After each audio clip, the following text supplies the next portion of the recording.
Hello, everyone. Welcome to We Got Your Six. I'm Marj Matchee, and this is Kentrina Jenkins. And joined with us today is a very special guest that we've had lots of questions about since we started airing. This gentleman's name comes up a lot. It's not an easy name to say. Dr. Zukiwski. Did I say Very it right? good, Dr. Zukiwski. Okay. That's right. We call him Dr. Z.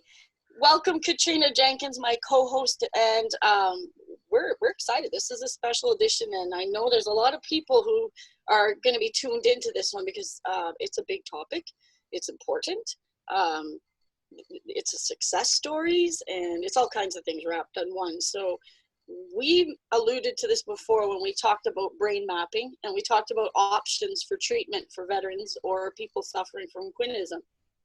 Dr. Z is one of those experts that we promised to have come in. In fact, he is the closest to me in our vicinity and available in the Edmonton area right now, but we're going to talk about other areas as well. So welcome, Dr. Z. Welcome to the show. We're so happy to have you. And I'm just going to let you explain to us, and we might butt in and interrupt you, but to try and give us in layman's terms, as best you can, a bit of a rundown on what neurofeedback, Loretta neurofeedback, or your type of brain mapping and treatment. If we can just have a chat about that. Sure, I'd love to do that. But how about I introduce myself for the veterans first a little bit too, just so they know who's speaking here. So I'm a psychologist in private practice in Edmonton. I trained as a counseling psychologist, and I did a doctoral internship in clinical psychology. So basically I work as a clinical psychologist, which means that I also do diagnosis and assessment in addition to treatment. So I think that's an important distinction. And my specialty area for more than 15 years has been in brain mapping and different types of biofeedback, which we can talk about, as well as neurofeedback. And I'd like to explain what those terms are, because there might be some misconceptions and some oversimplicity of these terms. Little bit about myself. I do have a small amount of military background. My brother was in Air Cadets, so I followed him into Air Cadets, started at age 13 and went all the way up to age 19, and went to Warrant Officer First Class in Cadets, commanded a squadron of over 100 cadets. And in my last year of cadets, I overlapped and joined the Infantry Reserve. So I was a member of the Loyal Edmonton Regiment. I believe that was around 1982. So I spent a couple years and I did my basic infantry as well as machine gun training. So then I left that and did other things. I was a photographer for a while. That was an interest and passion of mine. And then I went to graduate school and did undergrad in criminology, which is a sociology degree. I worked in corrections as a correctional officer and as a correctional service worker. And then I decided to go back to graduate school and applied and got into a counseling program. So I did my master's and PhD at the University of Alberta, and I spent a year down in the States getting exposure to brain function. Actually, with about half of my time down there was working on a stroke patient unit doing some neuropsych training. And also I spent 6 months working in an outpatient addiction program as well. So I do have a little bit of background in addictions. So all of these things kind of, build towards the area that I am in now. When I was in graduate school, there was a program at the U of A that was pioneering in Canada in brain mapping. It was a little operation running in the basement of one of our buildings. And I heard about it, got my foot in the door, and then started learning about brain mapping. So that was still when I was in graduate school. So that would be probably more than 25 years ago. So I've been, had my feet in this area for a while, and then I got licensed and I started doing counseling work, health psychology, stress management.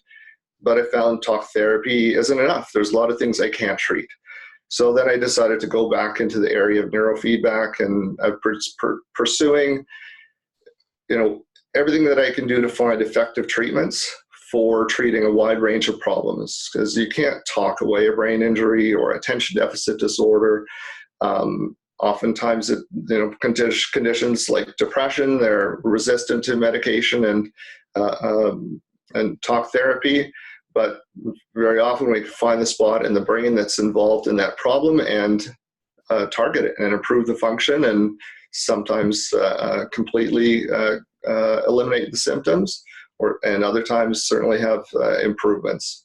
So, and that's been a quest of mine all along, is to try and find different types of treatments, and I'd be happy to talk about them. So, a little introduction. Oh, it's perfect, and it just shows your vast array of experiences that you bring to the table, not just in the brain mapping, but the psychological part, understanding. You have a great understanding. You've been through that for 25 years now. So when we talk about brain mapping, and when you talk about it, it sounds like maybe that's a real promise for people who have brain damage from quinism. And what made you, or can you tell me how you came to put that together? Was it just that you started mapping people, or because it's specific treatment, right? And it Sure. that specific, and you'll explain that, but I'm just Sure. wondering what the catalyst was there. The quinism issue is still relatively new to me in terms of clinical practice, and I still apply the same approaches in terms of assessment. However, I might take a few different angles for treatment, and we can discuss those.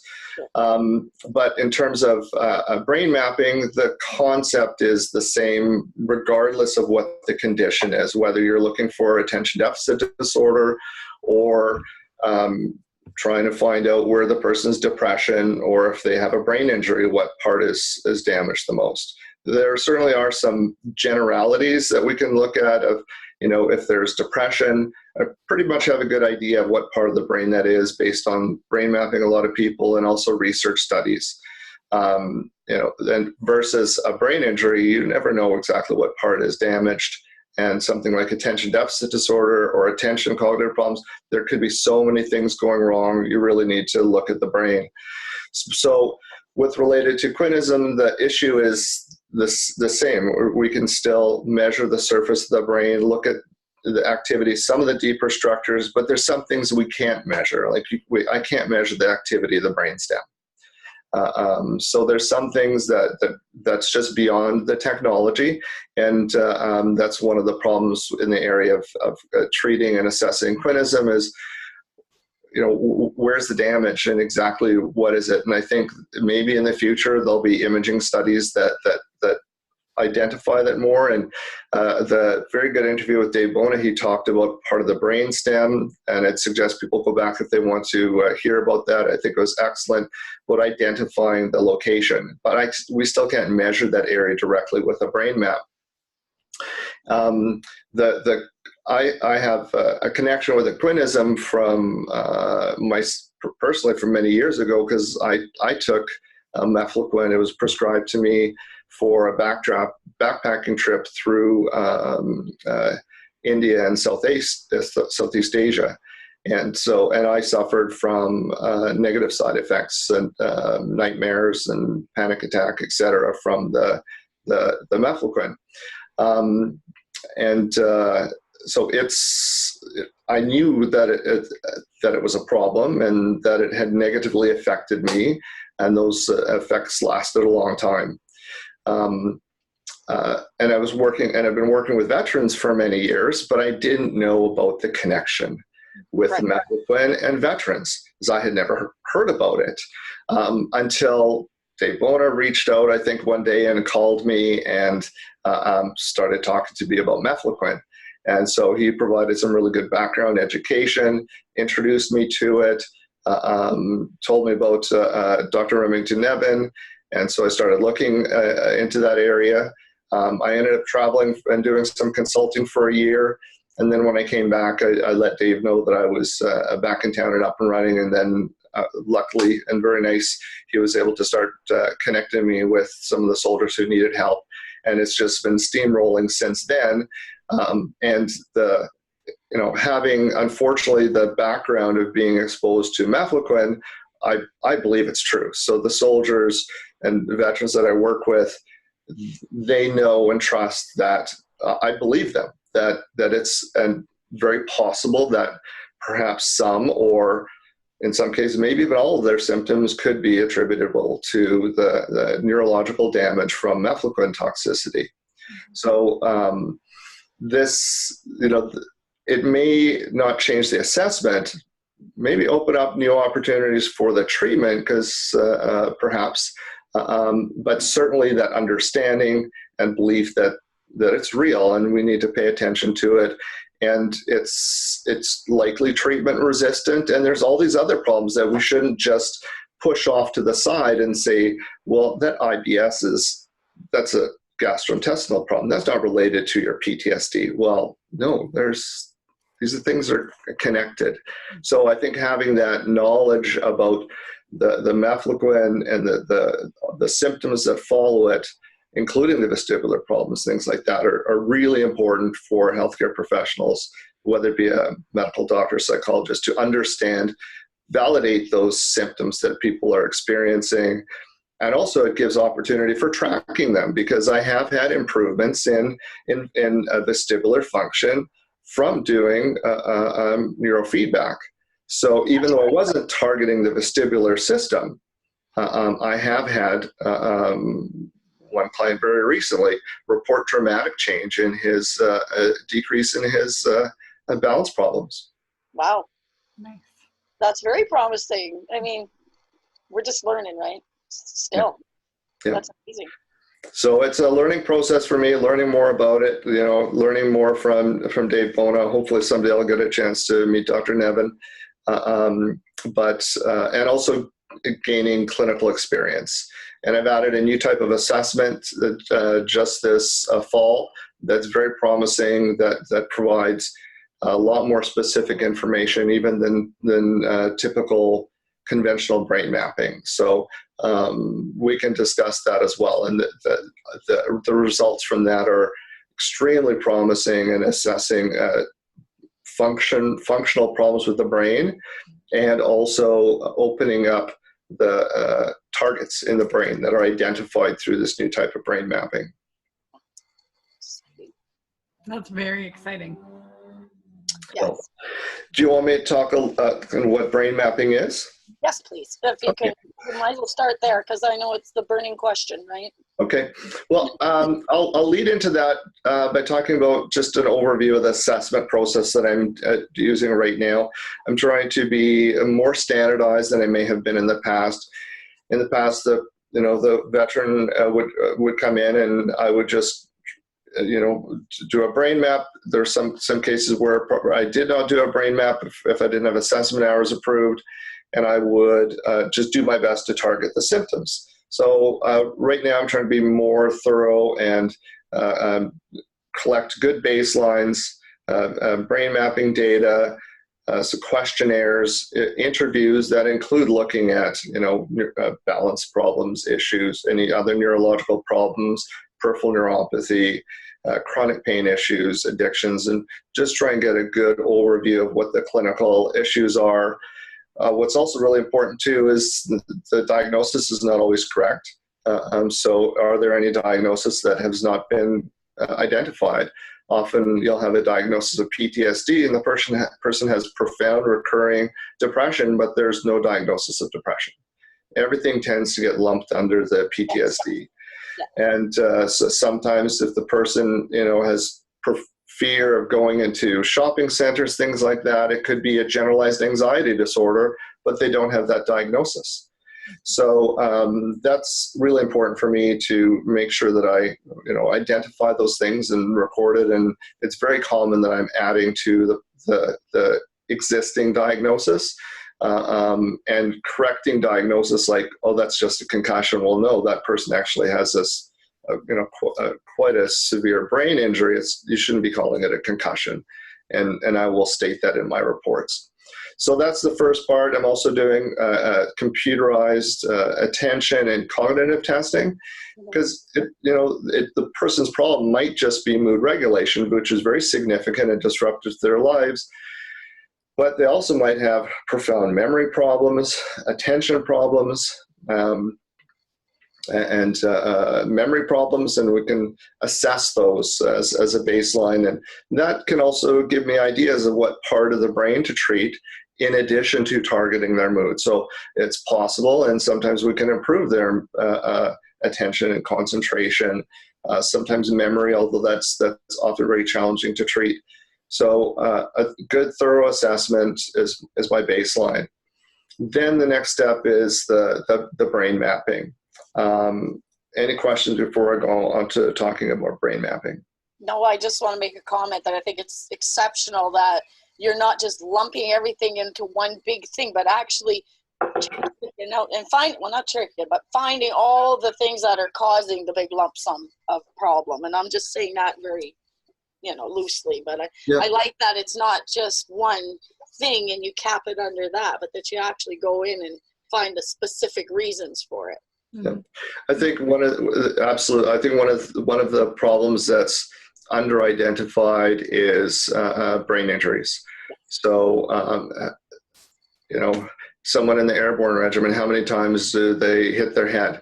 Getting out of armored vehicles during jumps, never mind being exposed to explosions, and Carl Gustav concussions, tow missile concussions, things like this. And so these repeated concussions certainly can cause long-term problems with their brain function. And you have to look at those. Absolutely. And this is actually how I came to find out about methylquin, because I was looking into symptoms of like concussion and to see like how they're related to PTSD, right? Because there's like a certain incident that happened, like a big incident. And like I figured out like kind of like 10 years after the incident, I'm like, okay, there's no treatment going on. Like, in my partner's case, there's no treatment going on, none being done for concussion, right? So then I was like, as I began to unravel like concussions, I started, and PTSD, add in methylquin, right? And so it's like I forget, when you're talking every single symptom that that you mentioned, I feel like I'm fighting like almost like it's like I'm having to find like one different medical professional for every single condition, right? So it's like to be able to go to someone that's actually, aware of all these, 20, 30, 40 symptoms, right? Because I feel like I'm having to find, one doctor, I'm like, okay, I'll talk to you guys about this and this and this and this. So this is magic. Yeah. I'll just comment a little bit more on the brain injury part and actually connect it to methylquin. So one of the main issues, of course, with most of the veterans coming to me, it's mood regulation, right? So depression, anxiety, panic attacks, but probably the number one issue is anger and rage. And losing control they shouldn't, road rage, and very disruptive to the family, divorces, all sorts of things like that, getting fired from work because of it. And just like Dave Bona said, that the guilt and negative feelings after losing control to rage, then unfortunately that spirals down into depression and can lead to suicide. So Dave Bona's comments were spot on during his interviews. So I think listen to that interview, more than once. There's a lot of really important things in there. With brain injuries, one of the areas of the brain that's most easily damaged is the front part of the brain, the frontal lobe. The frontal lobe has a lot of really important functions. Typically, if you Google and search the frontal lobe, they'll say executive function, attention, planning, organization, things like that. That's all important. But from my point of view, in terms of the disorders that I treat, key function of the frontal lobe is inhibitory. It keeps the lid on things. It calms down and regulates other parts of the brain. So if there's weakness in the front part of the brain, migraines can be a problem. So if you strengthen the front part of the brain, it can inhibit the development of migraines. So that's one place if you want to treat migraines. And mood disorders, I'm usually treating the front part of the brain. The front part of the brain, the central or the left and right side, those parts control and regulate our limbic system. There's direct connections between the frontal lobe and our limbic system. So our limbic system is our emotional response system. And there's areas. There's one part of our frontal lobe that regulates and is more important in inhibiting depression. So if there's depression, we can target that part of the brain. If there's anger and irritability, I can target that part of the brain that isn't I'm not targeting the limbic system directly, but I'm targeting the part of the brain that inhibits and controls and regulates the limbic system. And when you strengthen the front part of the brain, road rage decreases, there's better mood regulation, people typically don't become angry as easily, there's more logic and thoughtfulness and reason comes into play. If they do become angry, typically they don't become as angry and they recover more quickly. So instead of having the rest of their day or their week ruined, it may be 10 minutes or an hour or something, and they can calm down and have more intellect and thought processes and reasoning, which is all frontal lobe function. So there's an interplay of the higher level executive function, the morality, ethics, inhibiting actions and inhibiting and closing your mouth when you should, not saying the things impulsively. That's all frontal lobe. But when you add in when you strengthen the frontal lobe, that you can calm down the emotional system. It's really important to make that connection with brain injuries, that the front part of the brain is very easily damaged with brain injuries. The other area that's very easily damaged is our temples, our temporal lobes, and those are involved in also mood regulation, depression and anger, and also memory function. So brain function, the brain function related to a brain injury is very, very important. And then when you add in the mefloquine toxicity, the quinism, then you have damage to the limbic system. And you may have a hyperactive limbic system. And I don't know if we can differentiate yet. Is that from the quinism? Is it from PTSD? Is it from brain injury? But the reality is that many of the people that I'm measuring, their limbic system is overactive, and I can measure that. And perhaps maybe later after doing treatment, we can measure that hopefully the limbic system is calming down. Because if their symptoms are reducing, then likely their limbic system is calming down. So yeah, the brain injuries are a key part, and I think the mefloquine toxicity just likely makes it that much worse. Mm-hmm. I wish that your mentality and your thoughts and your knowledge around this was common in the medical world, but it's not. It's so encouraging that I hear you as a doctor saying everything I tried to say for years, and validating that these people truly do have something wrong, that it's real, and that it's tangible. It's something you can see in the brain mapping. And I'm not going to keep interrupting you, but I like that you target things. Do you know what I mean? And so if you're saying I'm targeting this area and I could target that area, and if I don't know what you mean, I'm wondering, what do you mean? How can you target my issue? Yeah, well, I'll discuss that when we talk about the treatments. I'll be happy to. Sure. And also, I'm certainly open to having other calls with you. So, if we don't get to something today, we'll have another talk. I was going to say that anyways. I mean, this is such a huge topic that an hour just goes kapoof. And we would love to have you back anytime. You could carry this on, and I know that each episode we're going to get questions back from our viewers, and they're gonna want to know something that we can ask you on the next one, right? Sure. Sure. Keep it flowing that way for them, right? Trina, you have a question for Doctor there? I have lots of questions. I'll wait till the end though. Okay. All right. I was just seeing. Absolutely not interrupting me. You're just letting me talk, and then I take a break and wait for you to speak. So the pacing is going really, really nicely. Yeah.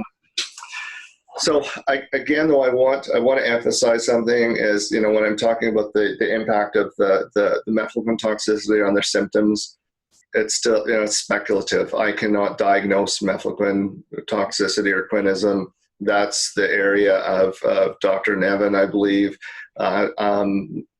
So my goal is to try and find out the best way to treat the person. And they have quinism when they go in to see you. I mean, knowing that they say they know they have it, whatever, they know the symptoms, they're suffering it. Does that give you more of a baseline? Like, are you seeing a more common thread that you could say, yep, like I see that one with mefloquine, and I see that one with mefloquine poisoning or whatever? Are you seeing common threads in the areas you're targeting? I think that's still a little early to say. Yeah. And also with the new type of brain mapping that I'm doing, I don't have as much experience with non-veterans, but I will gather that. However, there is a lot of research, and it's very research-based. So I think over time, we may be able to identify that there's patterns. I can say some things that I see more frequently, and I can discuss that when we talk about that part of the brain mapping. In terms of most common problems that I see, just like all the things that Dave Bona listed and that you've mentioned, you know, most of the soldiers have, not all, but GI problems. Many have vestibular problems, and not all have had proper vestibular assessments. Some have, some haven't, and some have had a maybe not thorough version of a vestibular assessment. And I usually will tell them, you know, what's involved in a more thorough assessment. So maybe they should get another one once I find out what they've actually had. But the you know, the hypervigilance, the mood regulation, anger and rage is of course one of the key things. But I think there may be patterns that we see over and over in the brain mapping, and it's interesting if there's a brain map that's very different from the other. So do you have a veteran who's very different from the other ones? Perhaps maybe it might be a different disorder, may or may not be quinism, and could be just an anxiety disorder and not a PTSD. But you know, we could discuss that. So why don't I just give an intro of what brain mapping is? Please. Okay. So brain mapping is it's different than what I might call a brain scan, which would be, you know, MRI, CT. Those are all looking at the structure of the brain. Something like a PET scan or a SPECT scan, those do look at function of the brain, but those aren't clinically available here, and they're not used for clinical assessments. So the most realistic, affordable, and effective, and really quite detailed results we can get from a brain assessment, the functional brain assessment, is from using the technology used to record and look for seizures. So it's an electroencephalogram. So basically, 1 second.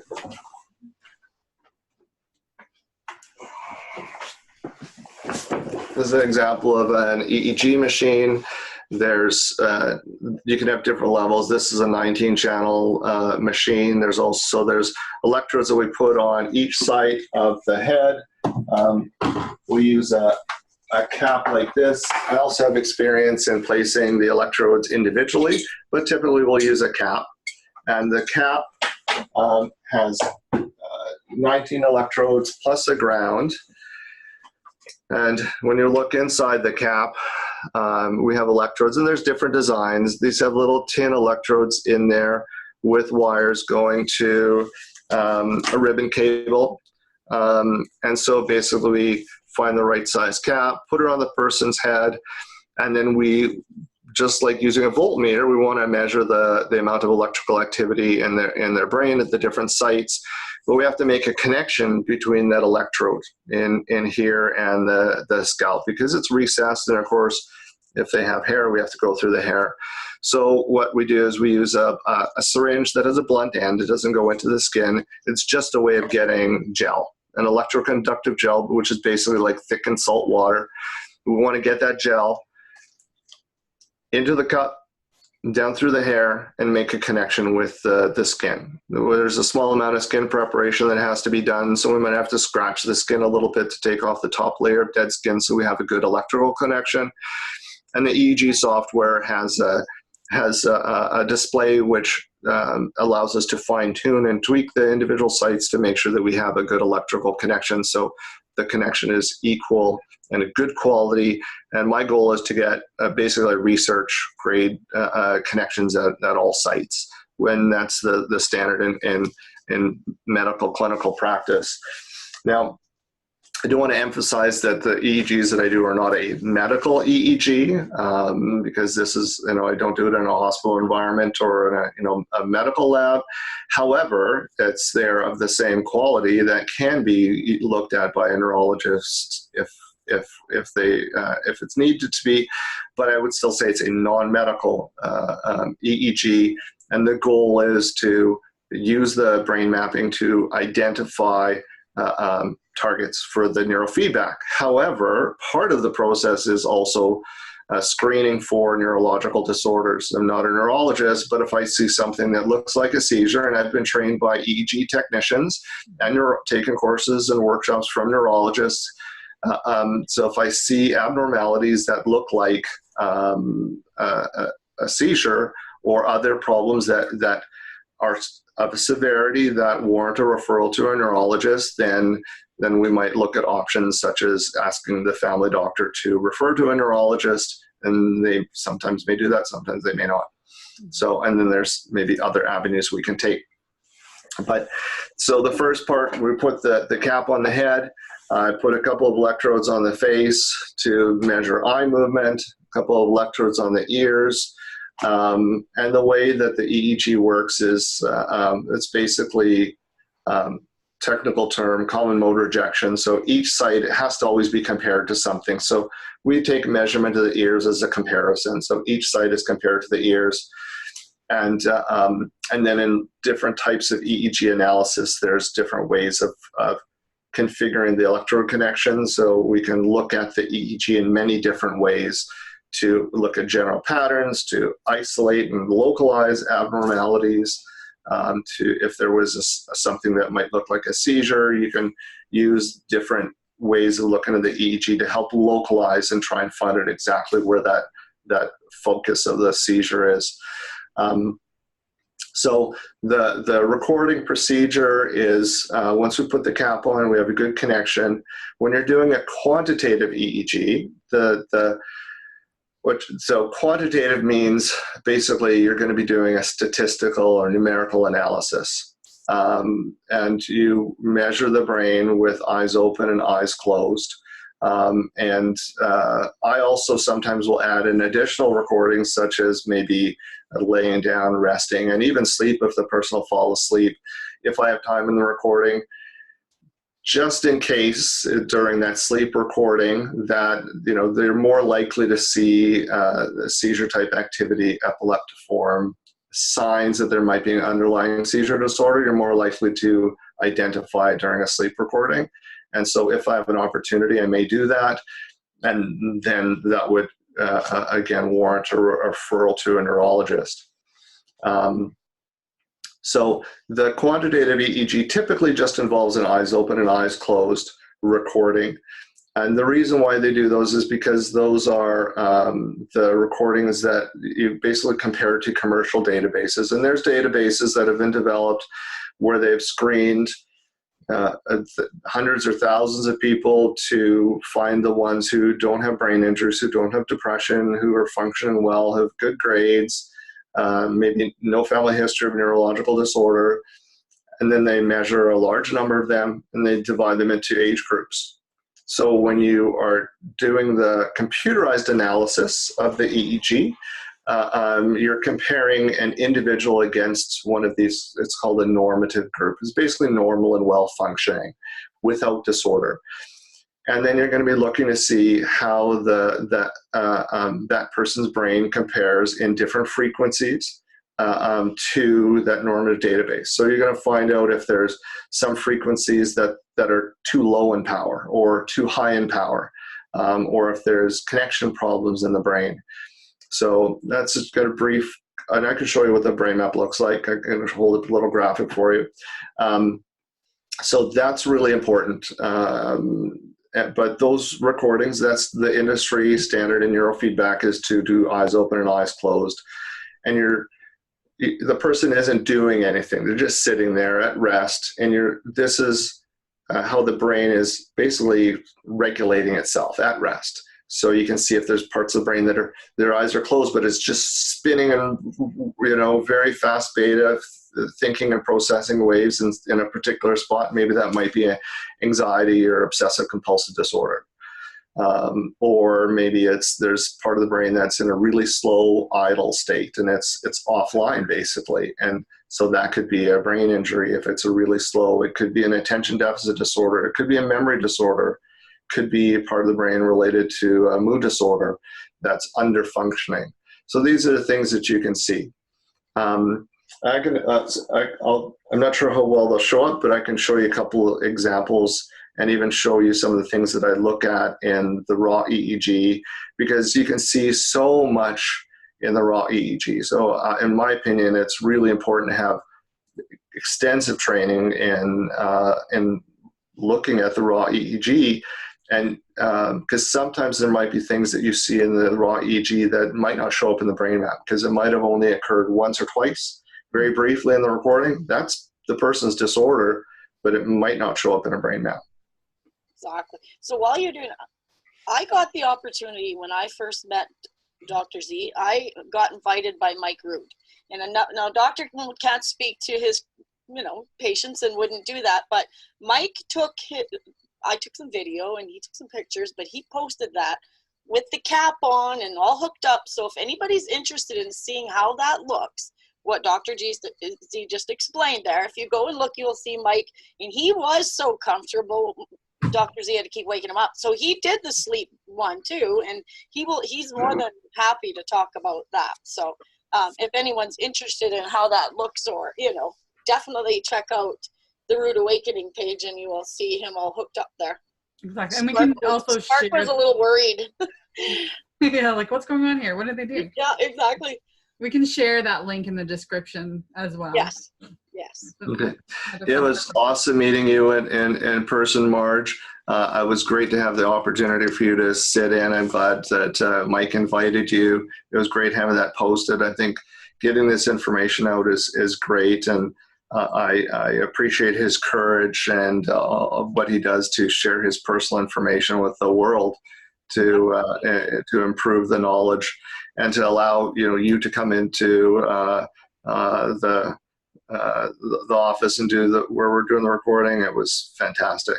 So. I thoroughly enjoyed it. I went away just feeling like we got something finally. And he got to see me get my battle buddy from Mike. So that was good. I got it there at their office. So that was really nice. That was great. Yeah, I was holding the camera for that. Yeah. I think that those sessions actually kind of even inspired this whole YouTube show, right? Because it was like, when you're like, oh my God, we need to do this. Like, it started out with like, oh, it'd be nice. And then, this is one of, I keep mentioning some of the episodes that were like formed before the show was, right? And that's one of them. And it's like, oh, we can have Dr. Z. I'm going to move this forward. But it's like, we can have Dr. Z and do this and explain this. And, Marj's hands go. And that's when she's excited, when her hands are just, and this and this and this. Yeah, and we're stubborn. We'll get her done. But anyway, and so here we are now being able to provide this, which is awesome. And we're not professionals. We're not selling the news. We're providing facts, information, the truth, and doing it very carefully to make sure that you're not getting anything that wouldn't help or be perfectly informative, you know. Mhm. So, once I'm again, gonna, Dr. I'm Z gonna, back I, with his electrogram. So, yeah, electroencephalogram in EEG. So I'm going to actually hold up, I printed out some pages just for a couple examples, show you some things I look for, show what a tracing looks like. And there's actually different types of I guess you could say subgroups of normal that have positive and negatives. And these are things that we look for. And I can even connect it to one of the things that Dave wanted to talk about. Now, I don't know if it's gonna oh, yeah. focus in. Oh, Yeah, yeah, I we can got see to it. see this, you guys. And when he's talking about eyes open and eyes closed, Dr. Z, I'm not wrong. Hey, where the dip is there, is that an eyes where they blinked or something? That's how sensitive it is. Like, That's correct. Actually, I'm gonna grab just 1 second. I'm gonna grab a pencil or. when Mike was hooked up, all he had to do is Yeah. just even clench his jaw a little. That thing would just go crazy. It's so sensitive. Wow. Yeah. So if they blink, it looks like it never. Every tiny little thing in your brain or your even any flinch in your face just. Wow, that's some So powerful he information. could read through me. I was like, oh, try to, you know. There we go. All right. So this is just keep it from flopping around. So this is an example of an EEG recording. Each one of these vertical columns is 1 second. It looks like it's reversed it, right? That's what these webcams do. They flip your face, so it's actually reversed. It does But reverse. so that's why the type is in reverse, but you'll still see what's going on. So these are basically the electrodes in the front part of the brain, the center, and the back part of the brain, and the electrodes on the sides of the head are mixed in there. This first section is an eyes closed recording. These, if you've heard of alpha waves, which are basically the normal idling frequency of the brain, which should be about 10 pulses per second. These are these sinusoidal, smooth, up and down idling waves. The waves that are tighter together and smaller, those are beta waves. Those are thinking and processing waves. This darker line here is some muscle tension coming from one of the electrodes by the ears. That's because it's over the muscles from our jaw. Sometimes you'll see some alpha waves in a temporal lobe, and this may be abnormal. So there's some weakness in the side of the brain in one of the temporal electrodes. So you'd look at that. That could be related to memory problems, attention problems, things, and mood regulation problems. So this is normal to have alpha at the back of the brain. And then when this is an eyes open, and this is these big areas here, this is just caused by the eye movement. Then you'll see that the alpha wave stopped. So that's called alpha blocking, and that's normal. So I'm looking for things like this, and I go, excellent, that's great. So the person, the back part of their brain relaxed, and it reactivated instantly when their eyes are open. That's a good neurological sign. And then we have another eye blink here. So this is one particular pattern. It's the most common pattern, which is alpha waves at the back of your head. That's a normal pattern. So, but not everyone has that. And it's important to know that from the raw EEG, because this can be related to addictions and other problems. So this is another EEG, and again, of course, there's no names or anything on this, but this is what's called the low voltage EEG, or low amplitude fast EEG, and this is eyes closed, and this is eyes open, and you'll see basically with their eyes closed, the height of the waves is much smaller, so the voltage power in their brain is lower, and when they close their eyes, the back of the brain doesn't relax. So this can be associated with intelligence, but also with anxiety, emotional instability, and also alcoholism. Because this brain in research studies has been found is more connected with alcoholism, this pattern, because alcohol will sometimes normalize this brain and get it to relax. but you'll see that there's very little difference between eyes open and eyes closed. So imagine this brain that doesn't relax. They close their eyes and it's still, racing and firing away. And so more likely anxiety and sleep problems because their brain doesn't relax with their eyes closed. And that's just from the first 30 seconds of the recording. Isn't that amazing? So that's blew me away when I saw that. I was like, what? Yeah, you first see the paper and you're like, what's going on here? And then it's like so much valuable information, like could be told in 30 Yeah, I realized that at first it's just kind of squiggles and stuff. I've been looking at them for years, so at a glance, I can see where the little waves are different and see the patterns. But the first time you see them, of course, you can't, unless it's really dramatic. You explained it very well. I thought that was good. Thank you. I appreciate that. Yeah, did you, Trina? You got that? Oh, yeah. I thought it was well done. That's how we like to make it simple and factual. As a contrast, I'll show you a brain injury where the person had some bleeding inside their brain. And you'll see that there are some really, really huge, large waves. This is basically like a really severe idling wave where this part, the part of the surface of the brain has some connection problems with other parts of the brain because of the damage. And so it's basically going into a very slow idle state. And this is quite a severe abnormality. So, and I can show you then I can do a spectral analysis, which looks at those frequencies. Oh, yeah, and then I can identify basically, more for the client to help show what part of the brain that actually occurred in.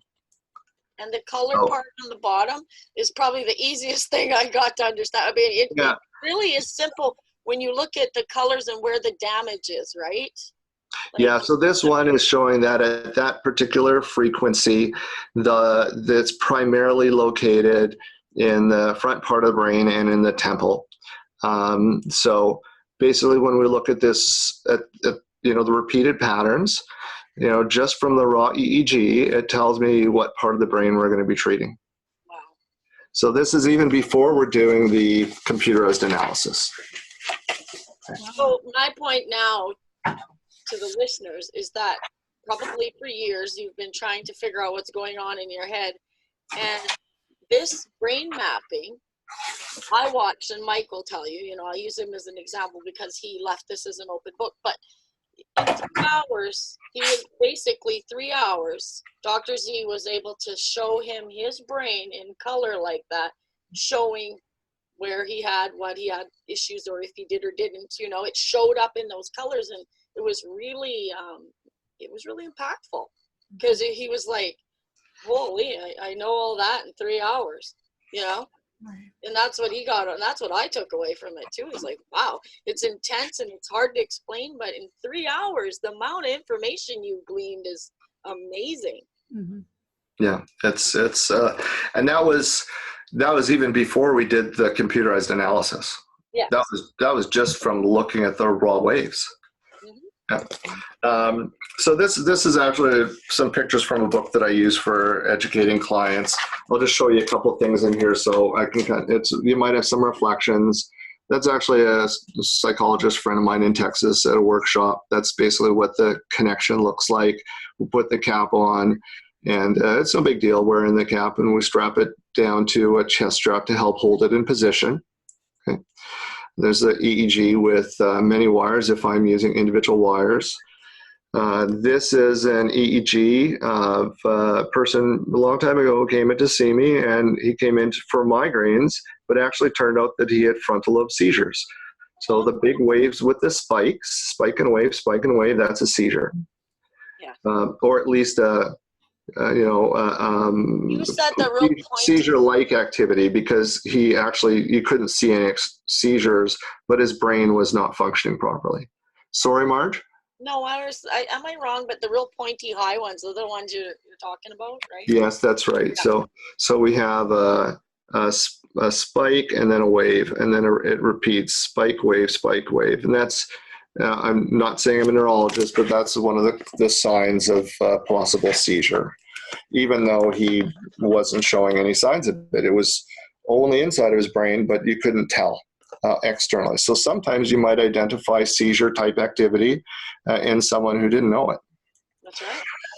So these are different types of brain waves, which we won't talk about in detail. So there's fast waves, beta waves, alpha waves, which is idling, and then we have theta and delta, which are slower frequencies. And there are right times to have them, and there are the wrong times to have them, and there's places where you shouldn't have them. So that's what we're looking for. I'm not going to go into too details about that. But this is an example of a brain map. This was in a veteran I worked with a long time ago. And in the, I know the words are, I think, reversed, but this is delta. They say So, That's right. Yeah, delta. so this you can't see in the raw waves. This is weakness. So you cannot see this visually when you look at the raw waves. So we put this through a database and compared it to the person's normal for their age. And it shows what parts are normal, which is green, overactive, which is red, and underactive, which is blue. And so this is the on the left is the person's depression. Then we have the person's memory problem and anger and rage on the sides. amazing. Wow. So green is normal. Green is normal, correct. So these frequencies are normal. This is weakness. And this is probably what would be called hypoperfusion, low blood flow, low activity in those areas. And so we need to increase blood flow and activity to strengthen them. And this overactivity back here, this is often seen in anxiety and obsessive compulsive disorder. So this was her obsessive compulsive disorder, where she would get thoughts stuck in her head. And then she would act on it sometimes because she couldn't inhibit because the front part of her brain was weak. So you have all those problems: anxiety, depression, memory problems, and anger and rage. Wow. So you can see multiple problems. And those are in frequency bands. And then we also have frequency Yes. individual frequencies, which gives us more detail. So this is extreme weakness in the left front part of the brain. So depression, and so this is what one pattern they see over and over. And then we also can do a three-dimensional analysis. This is very powerful. We're going to actually take that surface information, and some very high-level math is used in the computer, and it calculates where within the brain those frequencies were coming from. So this helps really figure out, is the problem in the surface of the brain, or is it coming from a deep structure in the brain? And that also impacts on what type of treatment we can do. Because depending on the location of the brain, it impacts my choice of treatments. So it's not one treatment for everyone and for every one problem. Depends what it is, where it is, then we can talk about it. I think, again, that's what makes this so special. You're not a cookie cutter treatment here. It's specialized, it's specific. Yeah. I'll show you a dramatic example of a change. I don't have too many pre versus post treatment in here, but this was a young autistic boy who had lots of seizures. This was his pre-EEG. All those big waves aren't seizures, but they're slow waves, so he would be zoning out all the time. And this was after treatment. You can see a huge dramatic reduction in those slow waves, and he had his seizures greatly reduced. He was able to focus better in school, better social performance, all sorts of things. And these were his brain maps before. Whoa. And so quite severe. And then, let me see if I can show these. And then afterwards. So most of the red areas, which is way, way too high power, reduced. So not perfect yet, but quite a dramatic change pre and post treatment. That's crazy. What a change of quality of life he must have had. Very big difference. So that's quantitative EEG, which is you're looking at the brain, how it self-regulates when eyes open and eyes closed. I can talk about the more advanced brain mapping that I'm doing, but let's take a break if you have any questions or.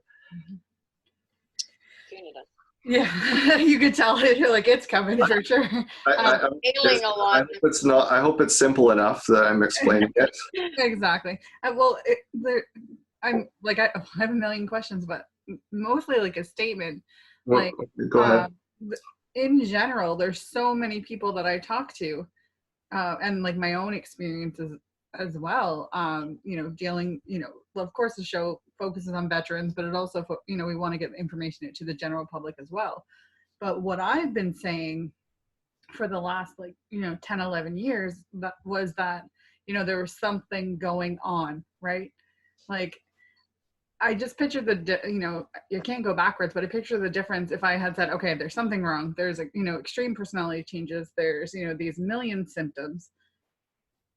I picture the difference, had we have had the opportunity to go to you and have, any of these tests done, compared to the impact it has with people saying to me, oh, honey, it's just PTSD, brushed under the rug. So it's like, not only were any no symptoms were getting relieved, right? So there was, and then there was that idea of, it's just PTSD, right? And then it's like, you see, like, how many people don't know that this information and these tests can be done? Like, how many other doctors don't even know that this is out there, right? Like, yeah, you're exactly right. Unfortunately, the knowledge about it is not wide.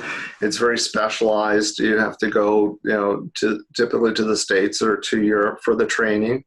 The equipment's expensive, and most people don't know what it is. They haven't heard of it, or even like, I think of neurofeedback. They've heard of a term called neurofeedback or brain mapping. And they think it's one thing, but there's actually many different things under that term. And to say, someone might say, broad oversimplification, oh, I tried neurofeedback once 10 years ago. Well, which type? Mm-hmm. And what did they do? Because there's so many different types of equipment and approaches and techniques. That's like saying, well, I tried one medication years ago, it didn't work. Well, there's other ones too, right? There's lots of different treatment options. So you're absolutely right. And, it's lumped, everything's lumped under one diagnosis like PTSD, and, or even something, get over it. You're not trying hard enough. You're not motivated enough, but, they're fighting against severe brain dysfunction usually. And often it's very severe. Sometimes it's mild, but usually, more often than not, it's quite severe dysfunction. Exactly.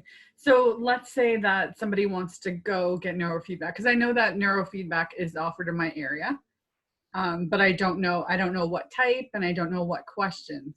Like, what questions would be okay to ask, and what questions should someone considering neurofeedback ask? Like when they're talking to a therapist? Yeah, like when you're let's say if you want to, you're considering going to get neurofeedback. Okay. And then you're calling the office and, being like, hey, I'm going to, I have brain injury. I've been exposed to methylquin. I'm dealing with PTSD, depression, anxiety. I hear you offer neurofeedback. What other information should I be providing to the clinic, or what questions should I be asking them? That's a big question. I think I'll probably address a little bit of it now and more of it later. But when I maybe get to talking about the different types of neurofeedback, I think a key thing is, how long have you been doing it for? That's probably the number one. How long have you been doing it for? It's tough saying, well, what equipment do you use, or which technique do you use, because there's different equipment, different approaches, and someone may be a great expert in one technique, single channel, very simple EEG biofeedback. They might be an expert in it with a lot of experience. Another person might be doing Loretta and they're using an automated version, then they're just beginning and it's just a plug and play without much experience. So that's a very difficult question to try and assess the person's level of qualification and training and experience.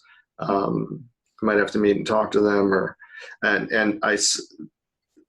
if people want to ask, and discuss, they can always contact me and contact me directly, and I can maybe help them, find someone too. I had the very unique experience through the methylglycan awareness website of a lady in Australia. Was posting, asking for help for her suicidal husband. They couldn't find someone. So I reached out through someone that I connected to, through a training webinar, and I said specific criteria of a type of treatment that I wanted the therapist to be able to do, and that doctor was able to connect me with an experienced therapist who actually does a lot of the same stuff I do in Australia, and I was able to put them together. So that was pretty cool. I got to do a referral on the other side of the world. Australia is one of our closest allies in this. They have, as much damage done to them by their own government as we did too. So yeah. That's amazing. So yeah, that's a really difficult question, and maybe we can talk about it a little bit more. Do we have time to talk about the other type of brain mapping? We may not have time to talk about the treatments today, but I think it's important to talk about this other type of brain mapping if I can. Yeah, and then we can bring you back on, let's just talk about what it is right now, and then we can talk about treatments the next time we have you back. Okay, sounds good. So let me just grab here. It's so exciting. There's so much information. I know. I was so privileged to see it. I just know that it has to be shown and have the listeners hear this. Okay. So, as I said, the regular brain mapping, which is very valuable, shows the brain how it regulates itself at rest. But I think it's very important, if you can, to actually measure the brain with what's called event-related potentials, ERPs. And this is measuring the brain on very specific tasks. And these tasks probably have a lot more research in neuroscience than brain mapping does. These are the techniques that have been used in neuroscience labs for many decades to study how the brain works, how visual processing works, auditory processing works, and there's scientists who've been spending their whole life, decades, figuring out brain function, how the brain works using specific tasks, and there's a lot of things we can measure, and we can now do these tasks in clinical practice. So they're very research-based, and they provide a phenomenal amount of information. Task is simple, but provides a huge amount of information. So, for example, the task that we have people do, they have to click a button when they're presented with visual pictures on the screen, and if they're presented with one and then one that matches afterwards, they have to click a button. And there's other responses where they have to get ready to press, but then what's called a non-target, the one that they're not supposed to press on, pops up. So they have to prepare to press, but then they have to inhibit pressing. But their brain has to prepare. And then there's other ones where they ignore the response, so their brain relaxes. And there's other ones where there's little sounds in the background that come up randomly almost, and then you can actually measure sensory processing. So some of the things that you can get when you present these tasks over and over and over and over, it's about 20-minute tests, and the person has to pay attention and continue clicking on these responses, we can then look at each part of the brain in each of the different stages of first when they are presented the image, there's things their brain should be doing. Then their brain should be preparing for action. Then the brain has to either act or inhibit acting. And that inhibition is really important because that's a key problem in a lot of these disorders. And so we can actually see how the brain, first of all, processes sensory information. Is it underactive and weak, or is it overactive and hyper responsive and stimulated to sound or pictures? That's crucial, and that could be related to hypervigilance. We can actually measure that sensory processing abnormality. Then we can see how that information actually goes and how quickly it gets transmitted into the temporal lobes when it goes and gets compared to a memory, what we've seen before. So we can measure the speed of that. We can measure how that information goes from hitting our back visual processing area, goes to the front of goes to the areas where it processes sensory information. Then it goes to the front part of the brain where we have to compare it to what we just saw in memory in fractions of milliseconds. And then the front part of our brain has to prepare for action, and then either has to act or it has to inhibit acting. So all of those things we can measure. So from that, we can actually measure, like I said, is their sensory system functioning abnormally? There's actually tests, part of it, that will show if their limbic system is over-aroused and overactive. So we can actually measure parts of the limbic system. Is what's called the cognitive control system, which is the front part of the brain, is it weak? And that's crucial and a common thing that I'm seeing. If that's cognitive control is weak, then the front part of the brain can't inhibit the limbic system and calm down the mood, can't control the anger, can't control the depression, and it also has problems inhibiting our thoughts and action. So people may be impulsive, they may put their fists through the wall, they may do things like that. Their frontal lobe should put the brake on and stop them from doing it, but their front brain isn't strong enough, and there's a problem that it can't inhibit. So and that's just a few of the different things we can see from ERPs. So the event-related potentials provides a huge amount of information, and some of the people's brain maps, they look normal. It's all green. And so, what are you going to treat? It looks green, but when you put them on the task, you can see profound abnormalities. Wow. So it's very important. I'll show you what it looks like. So what we end up with, and I'm not going to explain this in detail, we end up with all sorts of different tracings and waves and what's the person's response is in that part of the brain. This is actually the surface of the head. This is the frontal electrodes, the back electrodes, central electrodes. So we can actually see over time, for example, this is where the stimulus was presented, and then in milliseconds over time, what that part of the brain is doing.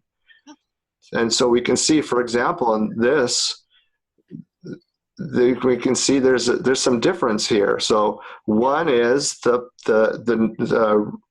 what's normal. The other one is what the person's brain is supposed to do, or what's normal, what their brain actually did do, and then the difference. And so this is abnormal cognitive control. So we can actually identify the parts of the brain that were not working right.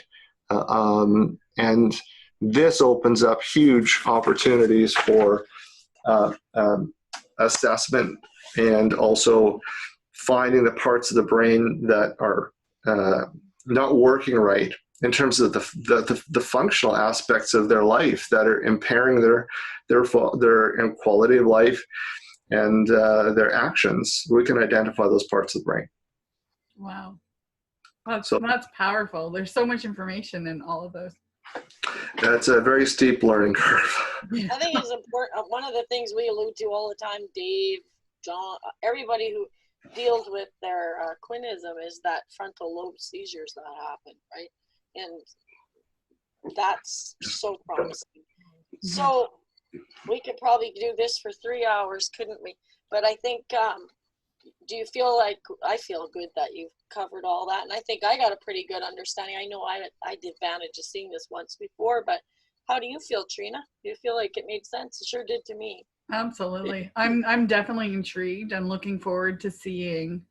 I think we could do 10 more episodes just like this, and I'd still have a million questions. So I'm looking forward to learning more and, seeing, like even connecting methylquin in there, and, just having. Do you want to ask any more questions right now while they're on the top of your head? I don't know what our time is like. How long have we been talking for? I think we've been talking like an hour and 20 minutes is how long we've been talking.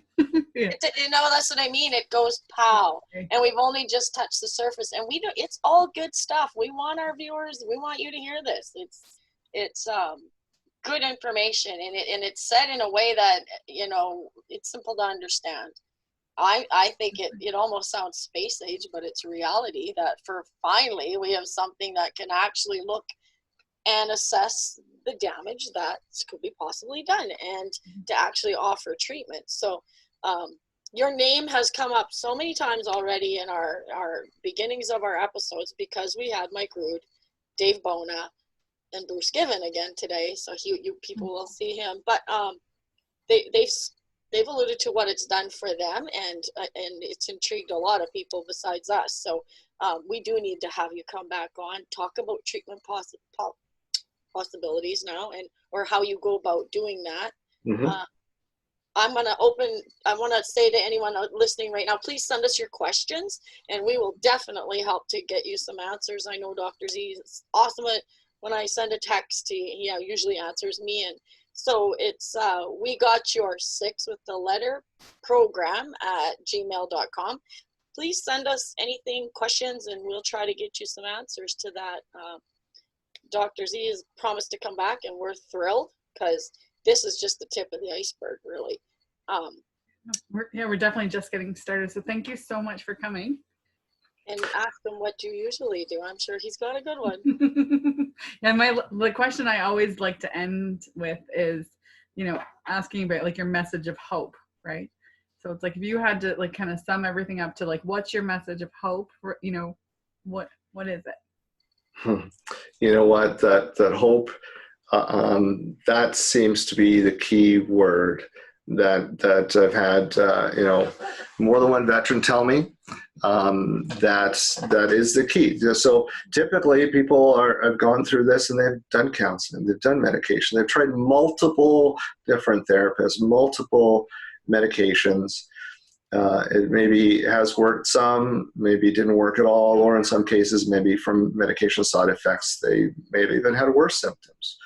But if the treatments had worked for them, they wouldn't be seeing me, right? We wouldn't have this ongoing problem of these soldiers who are suffering for so many years. So prior, with using the traditional methods, which, may work, and they try them, and if they get some help and support and things like that, and they can learn coping skills, those are all good things. Mm-hmm. But often, unfortunately, that's a contribution to the suicide, is the lack of hopelessness, right? They've reached the end of their line, and nothing else is working, and they don't see any possibility of getting better, right? And they may be getting worse over time. And that's, I think, a key part, is there is hope. There are new methods. There are new methods of brain assessment, and there are new methods of treatment, both neurofeedback as well as what is called neuromodulation or brain stimulation therapies, non-invasive stimulation therapies. There's a wide range of treatment. There is hope, and there's actually a lot of research going on into brain stimulation therapies, because there's a dramatic decrease in the amount of research going into psychiatric medications. So there's a large amount of research going into non-medication brain treatments, and this is really driving the future of opportunities for other treatment. The neurofeedback community is growing. And it's also growing in terms of open-mindedness, I think, in terms of accessing other types of treatments. I think a key thing about some, not all neurofeedback practitioners is a drive to find things that work and an openness to trying different things. That's why you can find therapists who do neurofeedback, neurostimulation, magnetic stimulation, as Dave Bona talked about, the PEMF. There's a lot of things that are being used, and there's a lot of things coming down the pipeline in research. And some of it's experimental, and you have to just accept that it's very low risk, it's experimental, but the soldiers are game, and because they'll try anything almost. And a key part is the trust. They develop the trust that I'm, probably try those things that I'm using on them. I've tried it on myself. I'm not going to do anything to harm them. And if there is any small side effects, it's worth the potential risk of changing their life. So there is hope. And that hope is, I think, as I've been told, probably maybe even keeping some of the soldiers from committing suicide, because they now have hope. And that's a profound thing and a great weight on my shoulders. It is. And I mean, you don't take it lightly. And I think that for me, my takeaway again today, and probably for lots of people, is that you're a doctor. You're an actual doctor who believes us.